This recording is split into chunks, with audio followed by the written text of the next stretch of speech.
Hello, everybody. Welcome to our Genesis Client Services webinar.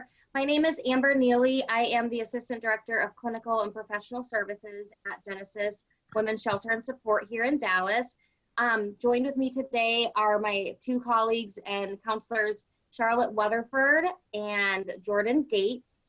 And so the three of us are going to be talking to you guys today about parenting.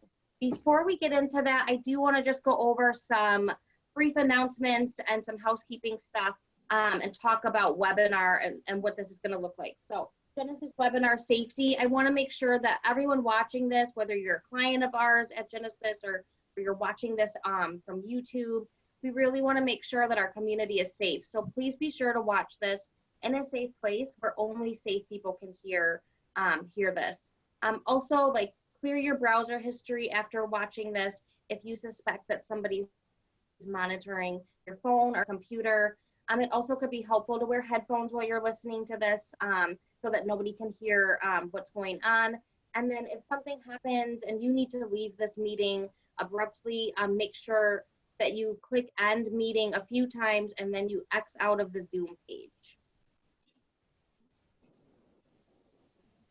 So we also want to talk a little bit about confidentiality. We're asking that during this live webinar that you do not use the chat feature that is on Zoom.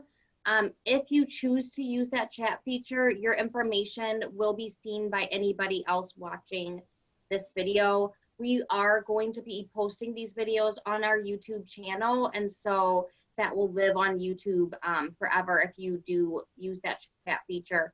In addition, we just ask as well, same thing with our YouTube video recordings, and just knowing that any comment that you leave will be seen by everyone else who watches. And so if you have questions or you're needing to reach out to us about something on this webinar, we're going to share our contact information with you so that you're able to do that in a safe way.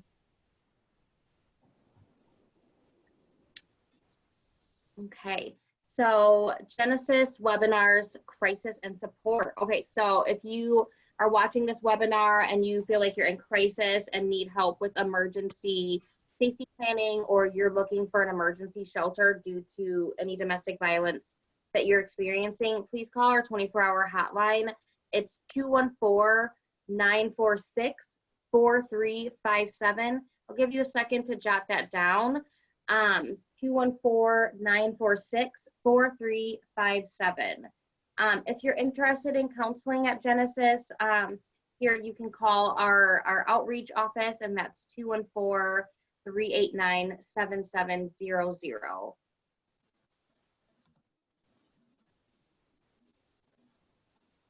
Okay, if you have any, as I was mentioning before, if you have any questions about this webinar, we're going to leave you our contact information.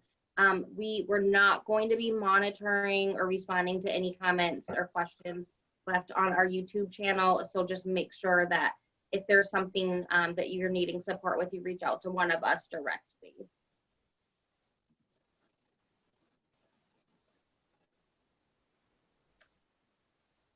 All right, and then here are just some hotlines. We'll give you a second to write those down. Again, our Genesis hotline is there. And then also the National Domestic Violence Hotline. That's 1-800-799-7233. They also have chat features. So if it's not safe for you to use your phone and call, you can go to the hotline.org. So their website again is thehotline.org, and they have a chat feature on that website. We also have the National Suicide Hotline. We know that during times of crisis and for women and children who've experienced domestic violence, we know that sometimes there are some really overwhelming thoughts and feelings that come with that. And so here we have the National Suicide Hotline. So take a second to write those down.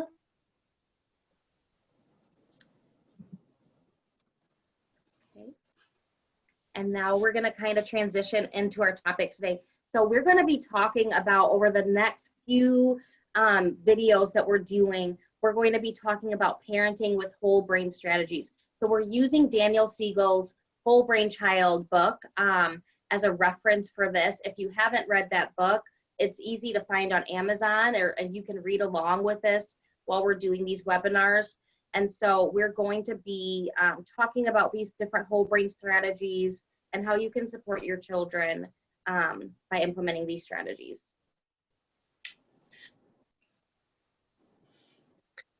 Hi, everybody.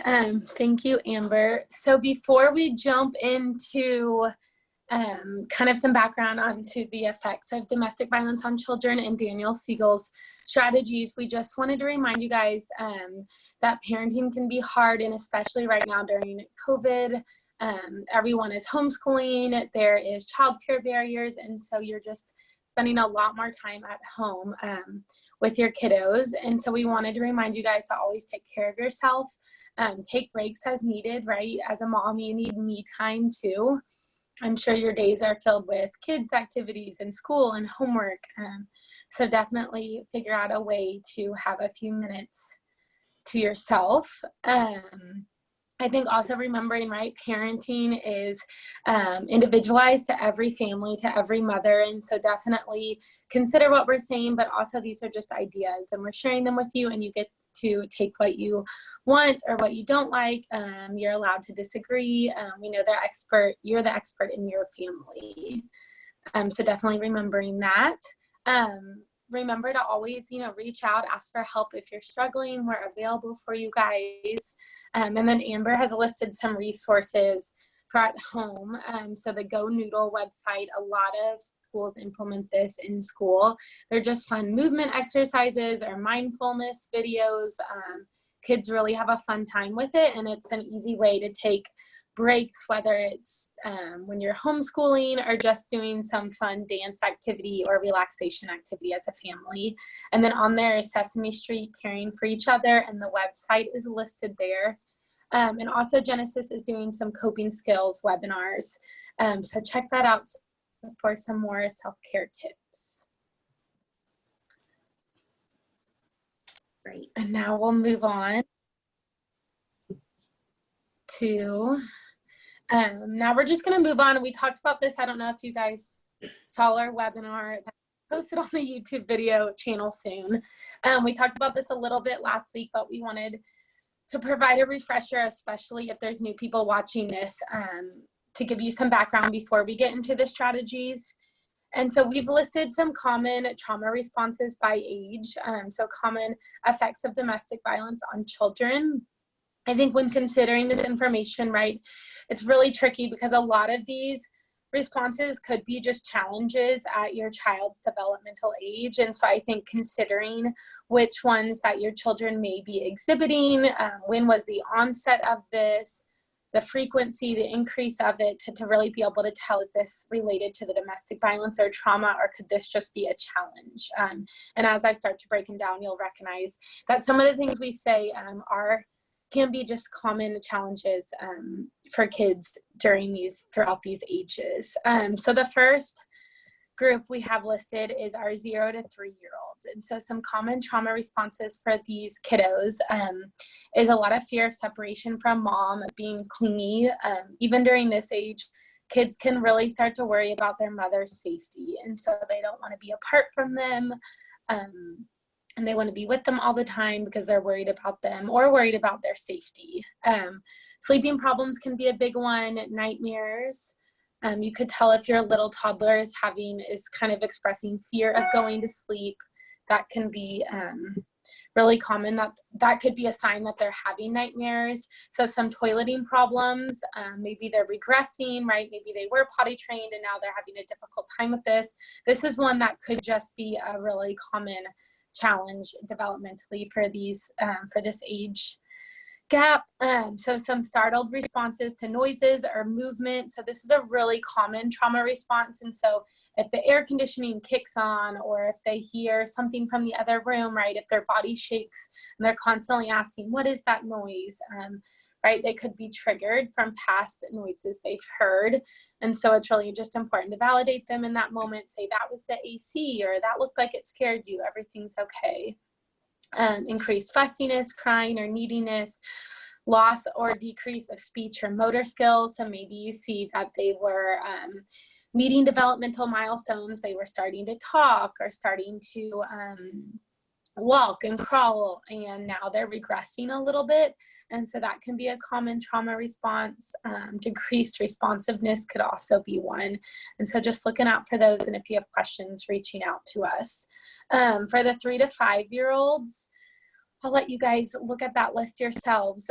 But some common ones is repeated retelling of the traumatic event, right? So if they're constantly, if they meet a new person or they're going to school or they're saying this happened at home and they constantly talk about that, they're seeking that way to process that traumatic event and kind of make meaning of it and try to figure out what happened and process through those feelings. So that's a really common response.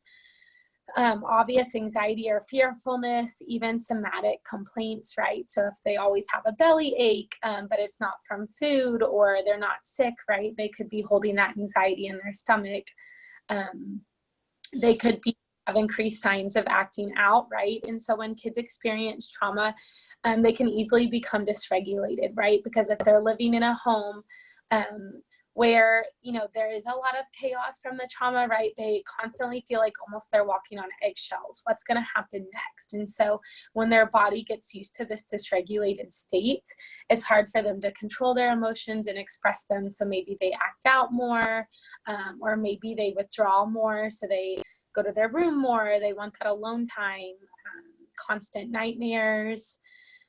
So different things like that are regressing, right? So maybe they don't use a pacifier anymore, or don't use their favorite blanket, or they're out of pull-ups at night, and now they're starting to have concerns with that or seek those things again.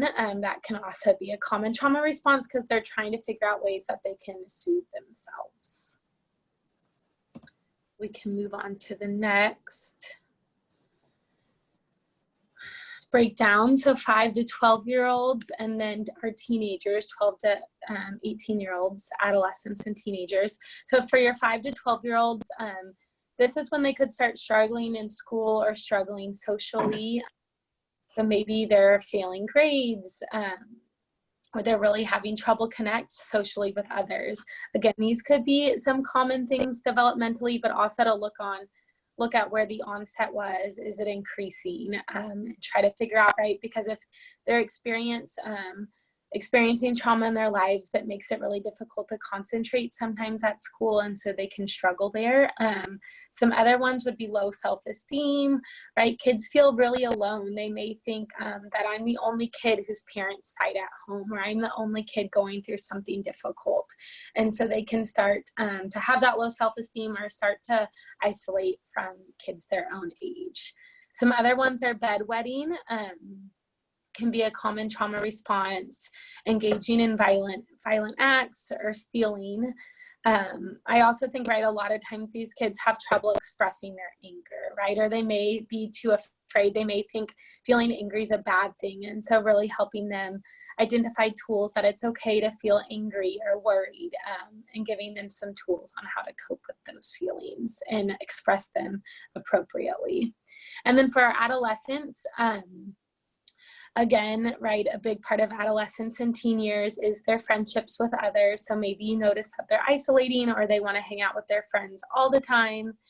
Maybe they're exploring with some self-destructive behaviors, or expressing self-harming thoughts or suicidal thoughts, eating disorders, severe acne, stomach aches, somatic complaints. These can all be common responses for our older kids. And so definitely monitoring that and reaching out to your teenagers to talk about it, or seeking help when necessary. Amber or Charlotte, do y'all have any additional things to say about these categories and the age groups? No, I think you did a great overview of these. And I think, you know, like you said, all these different, you know, responses that we're listing doesn't mean that your child is going to have all of these responses if they experienced a traumatic event. It's going to look different for every child. And so, you know, and also remembering that some of this is developmental as well. And so sometimes that can get tricky and confusing to identify exactly where is this coming from and what's going on. And so, you know, remember, you're the expert in your child, and you know your child's behavior. And if you see these sudden changes, and you have concerns, like, those are valid. Absolutely. Thanks. Okay, let's talk about building the staircase of the mind. So last time we talked about the left brain and the right brain. And so today we're talking about the upstairs brain and the downstairs brain. I just wanted to read from Dan Siegel's book, The Whole Brain Child. A key goal for any parent should be to help build and reinforce the metaphorical stairway that connects the child's upper and lower brain so that the two can work as a team. And this can be frustrating and it can be hard because kids are usually they're in their downstairs brain for a majority of their childhood and into their mid-20s, right? And so we're trying to teach them these skills and we're trying to teach them impulse control, but we have these other things going on. And they're operating out of the more primitive brain and in a more reactive way to things, more lacking impulse control and things like that. And then as we move into that upstairs brain is where we're getting into the decision making and planning and balancing their emotions. And so let's look at the next slide because it's gonna explain a little bit more what I'm saying. So thinking about just some appropriate and realistic expectations and considering the upstairs and downstairs brain, right? Like I said, the upstairs brain is not fully mature until a person reaches his mid-20s. And so that means when we're working with our kids and we're trying to teach them these impulse controls and these more higher level behaviors, we have to remember to meet them where they are. I also just want to mention too that whenever a child experiences trauma, their reaction to that trauma comes from their downstairs brain. That fight and flight and freeze response kicks in. And so they're reacting from that.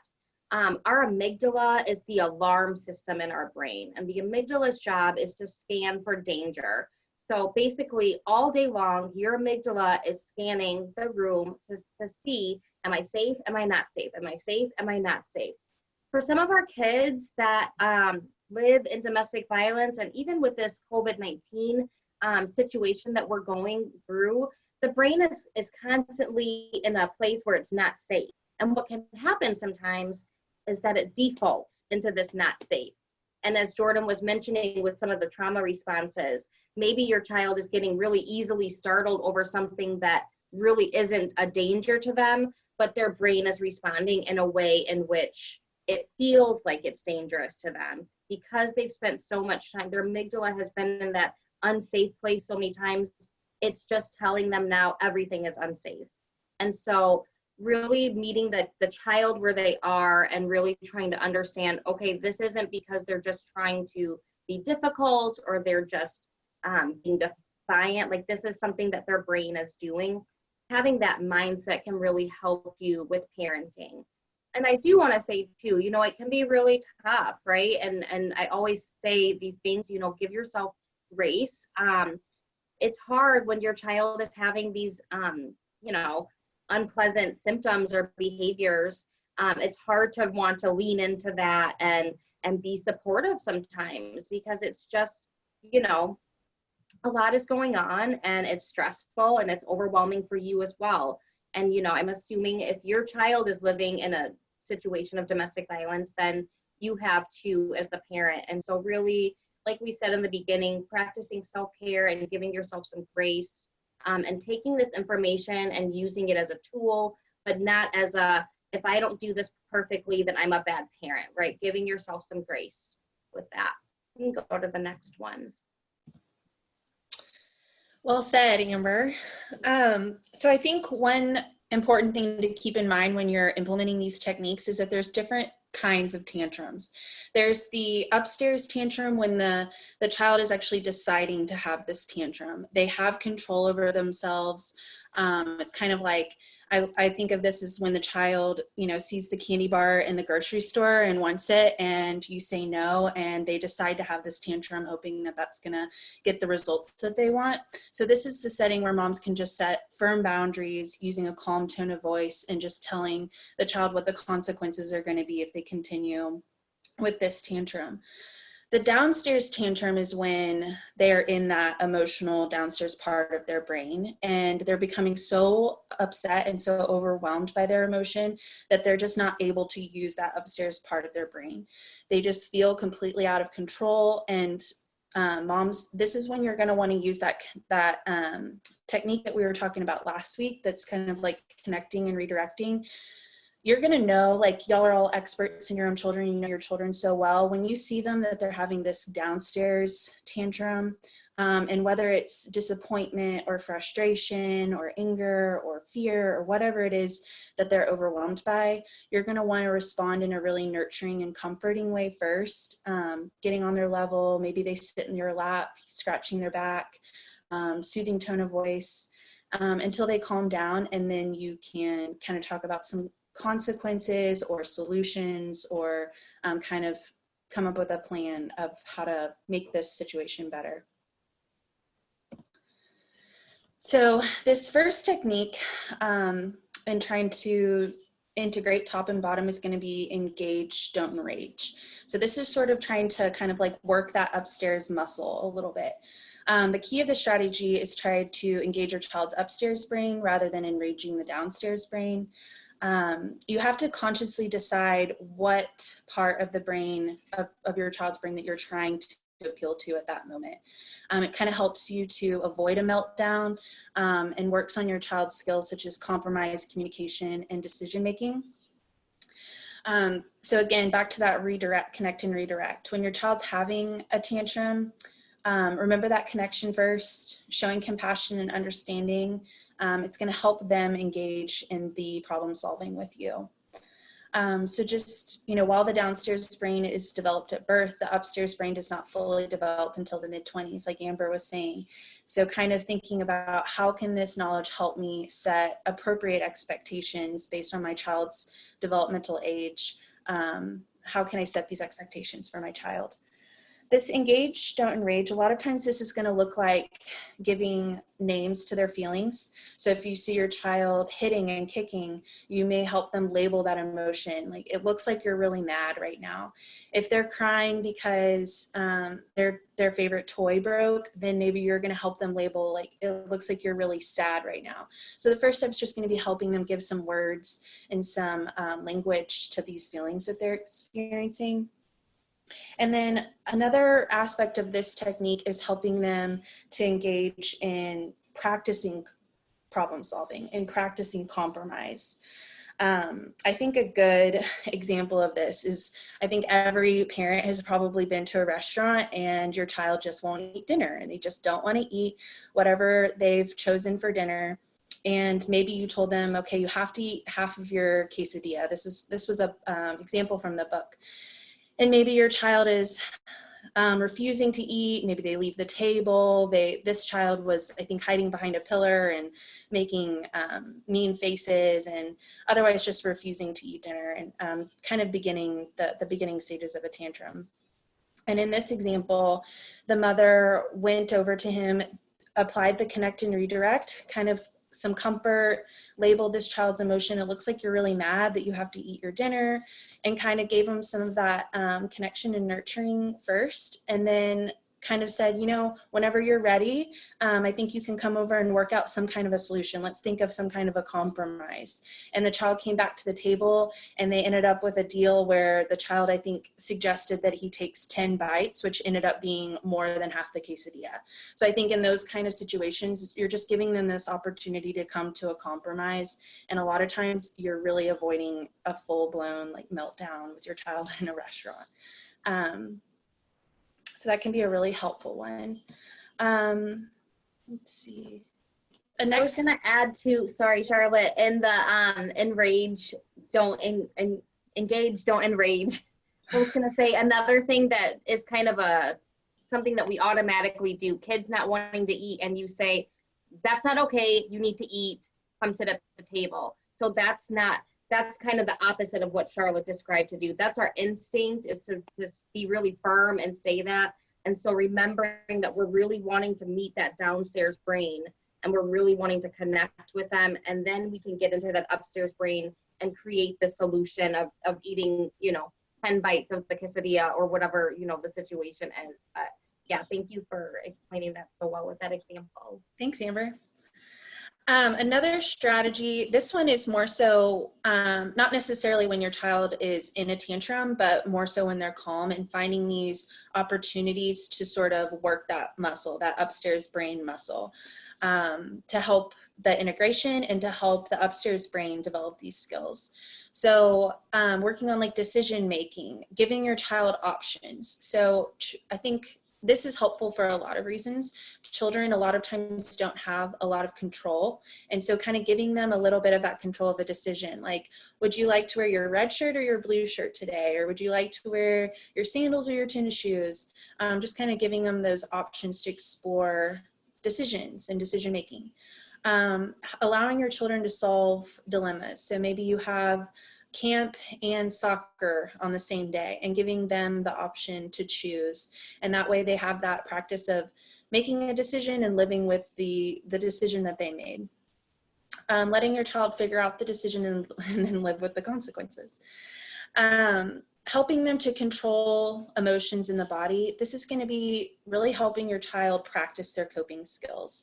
So when you do see that they're really angry, helping them to identify that this is a time when it's going to be really helpful for me to use one of my coping skills, and then to kind of help them practice that, whether that's like their deep belly breathing, or maybe they want to stomp a few times or hit a pillow or something like that, that's going to help get that emotional release, but just helping them to practice those skills when they are emotional and in the moment and in that downstairs part of their brain. To kind of develop some of the self-understanding qualities. This can be like if you sort of question your child, like, why do you think you made that choice? Maybe they got in an argument with a sibling and they reacted and hit their sibling, and later on when things are calm, maybe you can have a conversation with them, like, why do you think that you made that choice, or what made you feel that way, so that way they can start to explore some of their inner feelings and why they may have been reacting in a certain way, and that it was probably because of an emotion that they were feeling. Empathy. So this is going to be helping your child draw their attention to other people's feelings and to start to consider other people in their decisions. So this might be like if you're at the park and you see that another child is crying, you might ask them, why do you think that child's crying?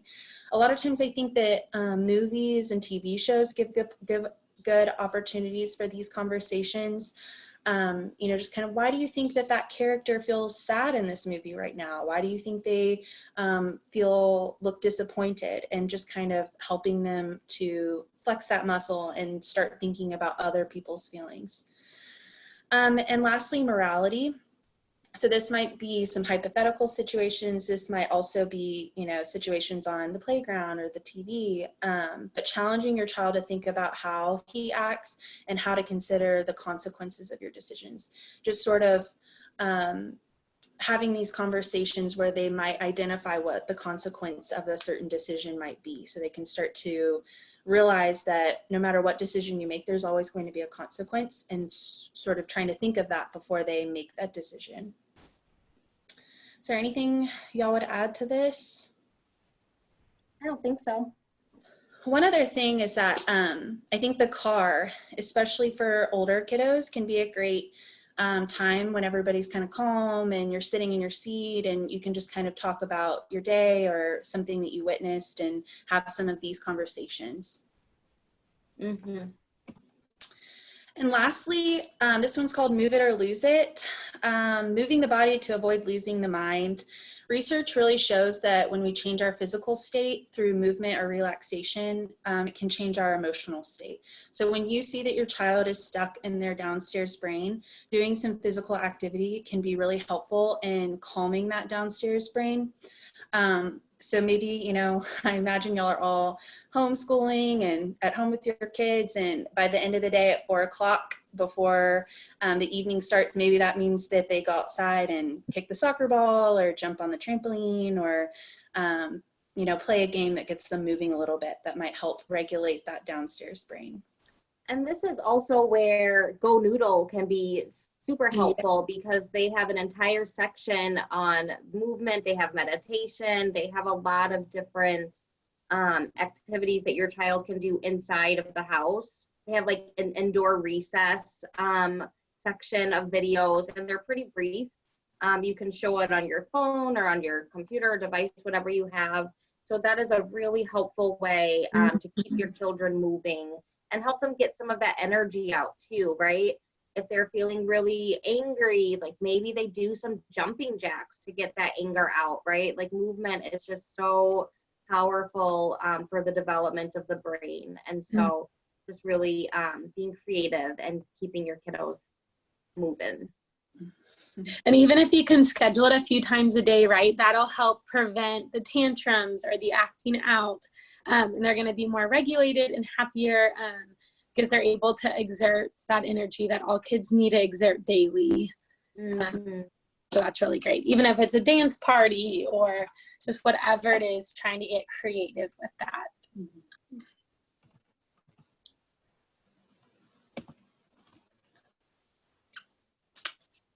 Okay, lastly, we're just going to talk about the importance as adults and as mothers, right, to integrate ourselves, right? We as adults get stuck in the downstairs brain as well. We get dysregulated, we get overwhelmed, we get frustrated, and so being kind to yourself, not being too down on yourself or too critical, and being patient with yourself, but also building up that self-awareness and self-reflection to recognize maybe when you said something that you shouldn't have, or you acted out or yelled or raised your voice more than you wanted to, and having that self-reflection, and even taking the time to apologize to your kid and say, hey, you know, mom got really overwhelmed too, because not only is that modeling to your child that no one's perfect, and as adults we make mistakes too, but you're also able to reconnect with them and say, you know, I got overwhelmed. I handled it how I didn't want to handle it, depending on the age of the child, right?